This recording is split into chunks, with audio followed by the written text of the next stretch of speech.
Everybody, welcome to our second online only service for this little shutdown period. Hopefully we're opening back up on December 7th, but I'm Pastor Kyle. Welcome to Princeton Baptist Online.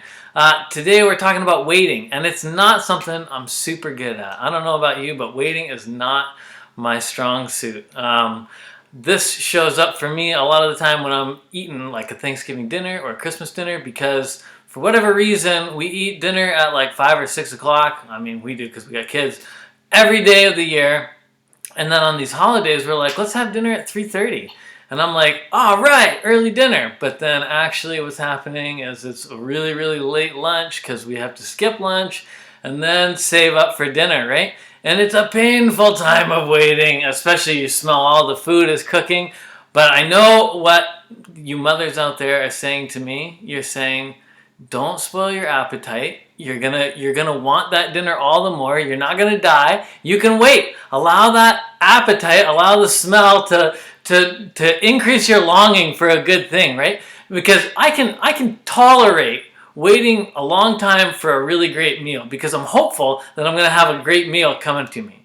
If I had no hope of a meal coming to me, I would not be able to tolerate it. I couldn't handle it. If I was lost out in the woods and I didn't know where my next meal was coming from, that's a much harder kind of hunger to handle than when you have hope, when you have some kind of assurance that you're going to eat, and not only eat, but eat well. That if there's a feast coming, you can withstand the famine temporarily, as long as you have the hope of that thing coming. Well, that's what we're talking about today, because it's the first week of Advent for us. And so this is the first week of our preparation for Christmas. So Advent is a time as we prepare for the coming of Jesus Christ and the baby of Jesus, his birth, and his God's coming to earth as Jesus, right? And so it's a time when we commemorate who Jesus is, but it's also this long time of waiting, this time of longing and aching and groaning and waiting for salvation to come. It's not an accident that Advent comes at the time of year that it does, because we've come out of our spring, summer, and then fall. We've got our harvest in. Everything is good. Our freezers are full. And then we go into the winter time, right? It just became winter, and the weather's getting colder and the days are getting shorter, and I can't leave my office anymore before dark. It's dark when I come in, it's dark when I go home. It's like it's just dark all the time, and it's forcing us indoors, and we feel the darkness and the cold coming in around us, and it's a scary time that makes a lot of us kind of restless, and we're eager and we're longing and we're waiting for spring.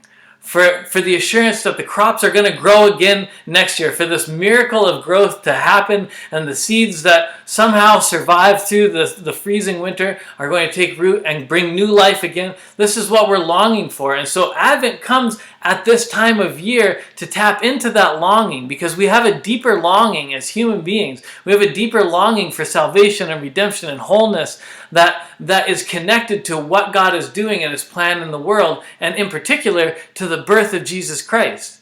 And so we're being brought into this time of waiting. We're invited into this time of waiting.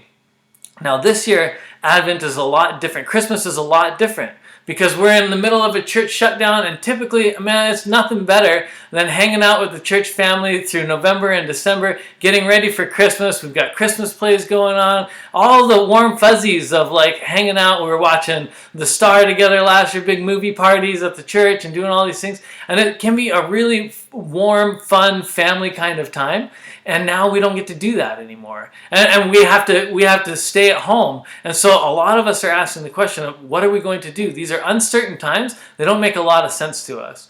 So this year, what I'd like to do for us is take us through Dietrich Bonhoeffer. He wrote a book on Advent called God is in the Manger. And Dietrich Bonhoeffer was a theologian and a pastor who, during the time when the Nazis were like trying to take over the world, and he was imprisoned by the Nazis. In 1943, he's sitting in prison, and this pastor and theologian who's engaged to be married and going through all kinds of craziness in life is trying to celebrate Christmas, and he's trying to go through Advent while he is in prison, in a Nazi prison. And so he wrote this beautiful book on on Advent reflections, which I thought would be really appropriate for us to kind of go through together as a church. So my aim is to be able to take his model for reflection. So a lot of times in the past, we've gone through faith, hope, love, and peace as these different reflective points for the weeks leading up to Christmas, right? So this year we're going to take Bonhoeffer's model, which is waiting is week 1, week 2 is mystery, then redemption and incarnation. So I'd like to be able to go through these on our Sundays for us so that we can engage in this season of Advent together as a church. And then be able to produce for you. I'll be sending out little quotes from Bonhoeffer's book during the week for a daily reflection as well to help guide our time through this kind of weird, uncertain COVID, whatever. How do we engage in the Advent season? But this is it. Advent is a season of waiting. So week 1, waiting. And this is the foundation that we have to get into our brains if we want to really understand what Advent is all about. It brings us into this Christian process of waiting and trying to engage these shortening days and this cold weather and this desperation. And, for a number of us are going through like seasonal affective disorder and we're feeling the weight of this thing.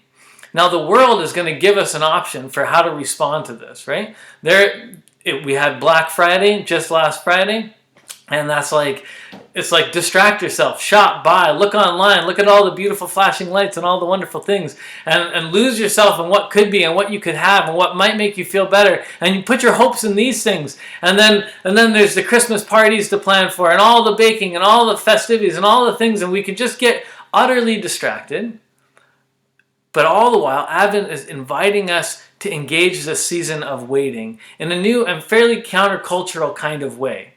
So this is my hope for us, is that we would be able to engage Advent this year in a much different way. This surprises a lot of people, even Christians. This surprises a lot of Christians. It surprises me. Okay, I don't like to do this, but this is a true thing about a lot of Christians who are observing Advent. Understand Advent is a season of waiting and longing, and it's not yet party time, right? The party happens at Christmas, and then in the time after Christmas is now it's time for celebration. This is a time in the weeks before Christmas to prepare ourselves for that, right? So it'd be like setting up for the party and then eating all of the cake and all of the snack and all of the hors d'oeuvres and all of the things and then having a party afterwards. This is how we kind of treat Christmas. And so a lot of Christians, actually the idea is to wait until Christmas Eve. Imagine what this would be like. Imagine waiting until Christmas Eve before you put up your Christmas tree and before you put up. That's waiting a long time. I know a lot of people, and I'm kind of the camp myself, where I'm like, dude, the day after Halloween, maybe even Halloween night, I'm putting up Christmas lights. Like, I just want to say good riddance to that thing. Let's bring something a little bit more beautiful and worth celebrating into the world. And so I want to put up all the lights. I want to do all the things. But Advent's calling us to just wait, to just think about what it might be like if we were to lay this out. So this is my compromise this year. Rachel's always been trying to get me to do this because she's right about these things and I'm wrong. And this year I'm finally in agreement with her. But this is what we're going to try and do as a family this year. Every week of Advent, every Sunday, we're going to put up one new sort of incremental stage of our decorations as we wait for the party to happen. We don't want to party before the party, right? We don't want to spoil our meal. We don't want to eat before turkey dinner. We don't want to wreck our appetite and ruin it for ourselves. So we're going to wait, and we're going to put just a little bit of a thing, just enough to get us through every week. And then on Christmas Eve, I think we're going to put our tree up. Maybe we'll put the tree up and then we'll decorate it on Christmas Eve and hang all the ornaments and have this time and just be able to engage this season of longing and waiting. But we're not good at this. Like, the world is not good at this, and they've given us every reason to not be good. Dietrich Bonhoeffer, in 1943, he said, "Waiting is an art that our impatient age has lost." They have lost the art of waiting in 1943. If they had lost the art of waiting in 1943, we have not only lost the art of waiting, we have lost the ability to wait. Waiting is a bad word. Culturally speaking, we don't like waiting. It's not something that our culture is good at. We've instituted all of this technology, all of these different things in order to help make a more efficient use of our time, right? So we have, say, a microwave, for example. that we go, I don't have time to wait for dinner. I live a fast-paced life. We don't have people to sit at home all day and make dinner, so we're going to toss everything into a microwave, get it done really quick, bada bing, bada boom. We do that. But technology is like a snake that's eating its own tail because it frees up time. It does. It frees up time, right? We can have nachos in like 30 seconds, which is a little crazy, instead of 7 to 10 minutes. I know how to make nachos. This is kind of my forte. But you can free up like 5 minutes of time in nachos. But what do you do with that time that technology frees up? Are you productive with it? Is it really a more efficient use of it, or does it just give you more downtime that you're going to waste? And you go, well, now I don't have to worry about dinner, and that's a good thing. But now technology has given us phones to put into our pockets that allow us to check social media and emails, and now we have to have this sense of like productivity all the time, barking down or up our tree all the time, when we're always having to produce and do, or just wasting time. So technology has created the ability to have more time, but it's consuming that time that it creates just as fast as it creates it in this loop. And so we need to be able to break that loop to get out of it. And the Bible is giving us a very countercultural approach to understanding our time. You know, I was reading a Pew Research Center statistic earlier that said over half of cell phone users report pulling out their phone if they're waiting, say, in a line at a restaurant, like in fast food or something like that. They're waiting at McDonald's. They're going to pull out their phone while they're in line. They're going to pull out their phone while they're waiting in transit. More than 50% of users will pull out their phone while they are in a cafe, drinking coffees or whatever. They're just sitting there on their phone having a coffee. There's no more of this like world where we're not checking our phones all the time. More than 50% of phone users report pulling out their phones while they're walking. While they're out for a walk, they're on their phones. Or, and this is maybe the saddest of all, and I've done all of these things, they'll pull out their phones while they're waiting in a park bench. While they're just sitting there waiting in a park with all of Mother Nature surrounding them graciously, and they're lost in their phone, doing something that's probably not that redeemable. That's not going to they're not going to look back and go, that was time well spent, right? Like, I'm really glad I checked and surfed through Instagram there or whatever it was, right? But this is our response to time. We get restless, and then we just fill the time up. So because we don't like waiting. We don't like time that's not allotted for anything. But the Bible gives us a much different perspective on what waiting is all about. Waiting is not waste. Waiting is not time that we just waste and have nothing to do. But waiting can actually be a very productive time for us. So what is biblical waiting? Psalm 5:3 says, "In the morning, Lord, you hear my voice. In the morning, I lay my request before you, and I wait expectantly." There's an activity to that. He's doing something. He's waiting expectantly. See, this is the hope that is infused inside of that waiting, like knowing there's a feast coming. I can wait expectantly for this thing to happen. And so he's just applying himself. He's saying his things. In the morning, I lay my request before you, but then I wait expectantly. So often I think we go, oh Lord, I need this. Could you give me this? Could you deal with this? Could you whatever? And then we don't wait. We don't wait for a response. We don't even write down our requests or keep track of them. We just kind of move on with the day. We're not tuned into this stillness or this quiet or this crouching in darkness that's around us, right? And the Bible would say, wait expectantly. And there's good things. There's a feast coming, but we need to ask with that in mind and wait expectantly.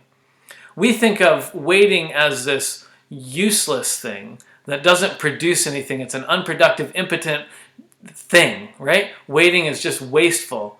But the Bible views it differently. Psalm 27:14 says, "Wait for the Lord, be strong, and take heart, and wait for the Lord."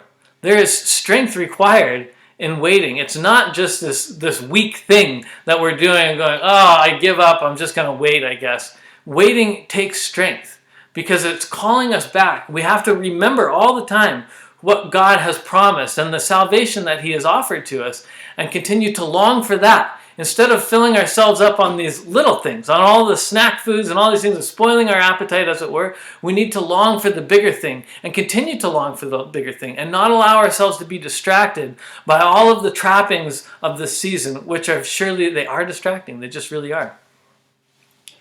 Waiting is an expression of confidence in God. We have an opportunity to grow our faith if we're waiting well. So Psalm 33:20 says, we wait and hope for the Lord. He is our help and our shield. We just have this hope and this confidence that God is going to act. And so we just continue to do what God has given us to do. We apply ourselves to the scriptures and to prayer and to waiting. And this is a beautiful discipline for us. And there's much to be gained out of it. Waiting isn't a waste of time. In fact, it's often a more efficient use of time. We've all run into things and had to redo them because we went way too quick. And if we could have just waited for all of the information to come in, or if we could have just waited for this thing to finish before we started that thing, we would have saved ourselves an awful lot of time.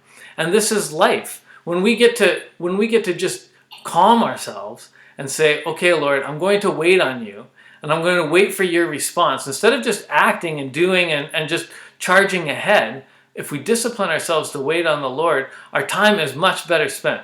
So the Israelites went through the Psalm 106, verses 13 and 14. It says, Israel soon forgot what God had done, and all of their time wandering through the desert, and how God had shown up, and how he had produced water from the rock, and how he had fed them manna from heaven and taken care of all of their needs. It says, Israel soon forgot what God had done and did not wait for his plan to unfold.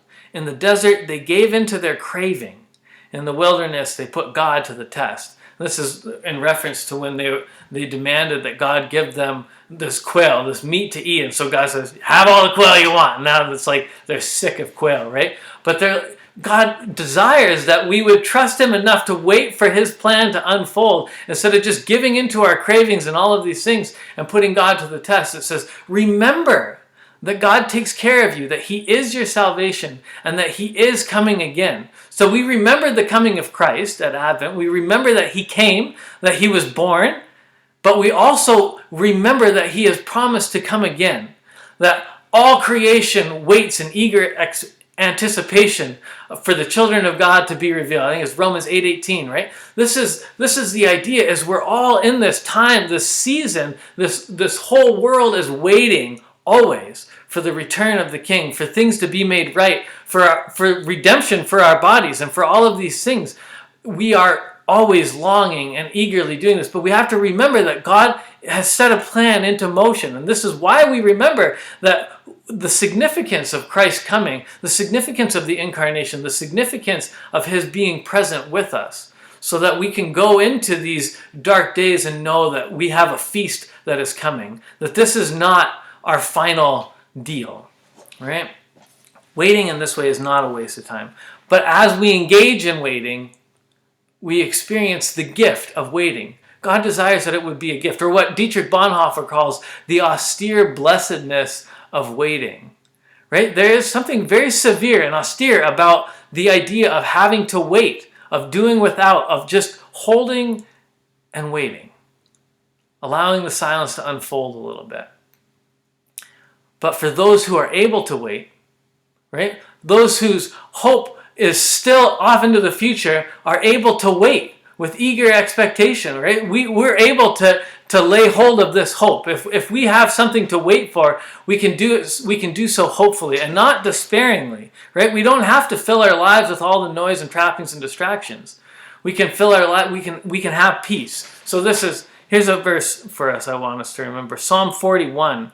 I waited patiently for the Lord. He turned to me and he heard my cry. And then Psalm 119, 165 to 166. The Psalms are a great place to turn to if you haven't caught on to this in regards to the theme of waiting.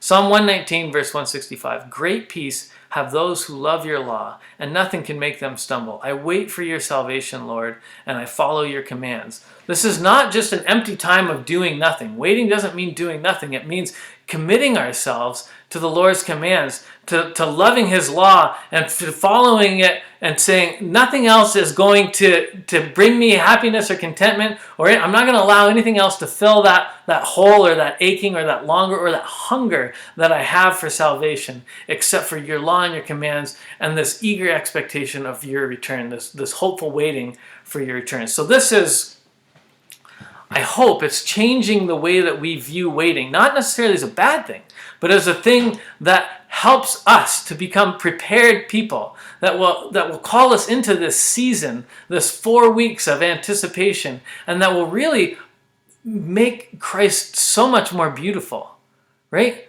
Just in the way that we would enjoy Thanksgiving dinner or Christmas dinner so much more, having not spoiled our appetites before, having not eaten the cake before the party, having not eaten all of the hors d'oeuvres and everything set out before we could actually have the celebration. If we could just wait, that cake is going to be so much better.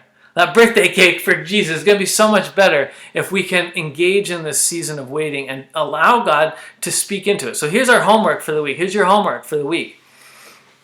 Restlessness, when you're feeling restless, it's a clue. Take it as a clue to yourself that you're having a hard time waiting, that you're about to distract yourself, probably, that you're about to pull the phone out. So if you're like me in this last week of my life, as I'm reading through these stats by the Pew Research Center and the Gallup polls and all these things talking about how much we use. By the way, this Gallup poll said that 60% of phone users reported using their phone less than the average person. Now, that's mathematically impossible. 60% is the majority of phone users reporting that they use their phone less than other people, that they're not as addicted to their phone as other people. Now this might shed some light onto a conversation you're having with your spouses, or an argument that's been going on between you and your spouse for some time. But the idea is, none of us think we're so bad at it. I don't think I'm that bad at my phone. And I'm like, you know what? Actually, I work with my phone. It sits on my desk all day. It chimes. I answer it. I respond to text messages. I'm looking at email. I'm doing all the things. I'm going to use my phone. And it can be a distraction. And as all these stats are floating through my head over the last week, I'm like, I started noticing when I was pulling my phone out. I'm going, do I really need this thing out? What would it be like if I just sat still? If I just allowed the silence to come around me. And if I said, Lord, would you teach me? Would you show me? Would you give me the gift of waiting? Would you help me to receive the gift of waiting so that I could engage in this season, so that I could experience salvation and not be distracted, not be about all these other things? In a lot of ways, COVID has given us a gift. It has eliminated a good number of distractions. There's no parties to plan. There's no big get-togethers. There's nothing like that's really happening. So we get to check into this season. So this is your homework. When you feel restless this week, when you pull out your phone or whatever your clue is, think about what you do when you're feeling restless. If you're just going to, when the days and evenings are long, you go, oh, man, I just watch so much TV in the wintertime. There's nothing to do. I'm bored. I'm restless. Allow God to redeem it. Invite him in to redeem it. And then we get to join with the psalmist. This is my prayer. My hope for us as a church this year is that we would join with the psalmist. In Psalm 130, verses 5 to 6 says, I wait for the Lord. My whole being waits. And in his word I put my hope. I wait for the Lord. More than the watchmen, wait for the morning. More than the watchmen, wait for the morning. May that be true. Let's pray. Father, would you help us? Would you help us to wait so that we wouldn't give up too soon on this thing that we long for, and this thing we desire to see, experience, to know, and to the salvation that we long for? God, will we not give it up for these piecemeal things that we do to keep ourselves busy and to waste our time? Would you help us to wait well? We ask this in Jesus' name. Amen. All right. God bless, guys. Happy Sunday.